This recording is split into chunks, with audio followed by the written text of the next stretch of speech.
Kaugnay sa barkong MV Lunita na nakita ng 2 toneladang bigat ng cocaine sa South Korea at may sakay pa ng mga Pilipinong tripulante. Makausap natin si Department of Migrant Workers Secretary Hans Kakdak. Secretary, magandang umaga po. Magandang umaga, Igan, sa inyo mga tagapakinig, tagapanood. May bilang na ba tayo? Ilang tripulanting Pinoy ang nandun po sa nasabing barko? Oo, 20 ang bilang na naitala natin, katuwang ng ating License Manning Agency, ship owner. Opo. And of course, katuwang din natin ng DFA sa Korea. Yung kapitan ho ng barko, Pilipino rin? Yes, as far as we know, yes. Oho. At may impormasyon na ba kayo kung kumusta na ang lagay nila ngayon?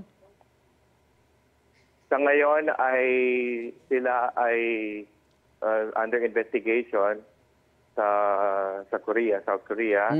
At tayo naman ay nakikipag-ugnayan this morning, makikipag-usap kami sa mga pamilya, and yung pagkakaroon ng abogado on the scene, so far, yung abogado that is assigned by the ship owner ang naroon.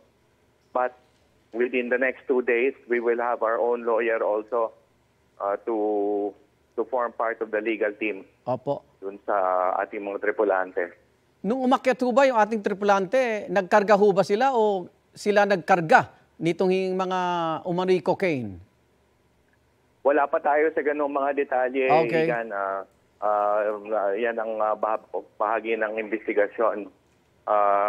Ang naiulat ay sa NG room na natagpuan.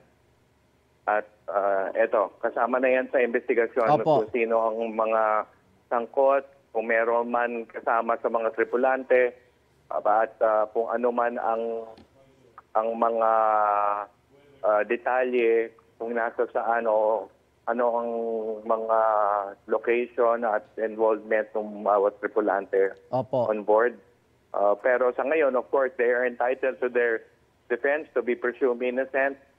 Kaya we are providing the necessary legal counsel in tandem with the one provided by the ship owner. Yung JJ Ogland Companies na umano'y may-ari na umako ng cargo vessel, nakausap niyo na po ba, Secretary? Ang kausap namin yung ship managers nung barko, yung ship owners, bale, at then yung License Manning Agency dito. Opo.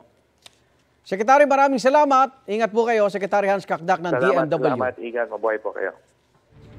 Igan, mauna ka sa mga balita, mag-subscribe na sa GMA Integrated News sa YouTube para sa iba't ibang ulat sa ating bansa.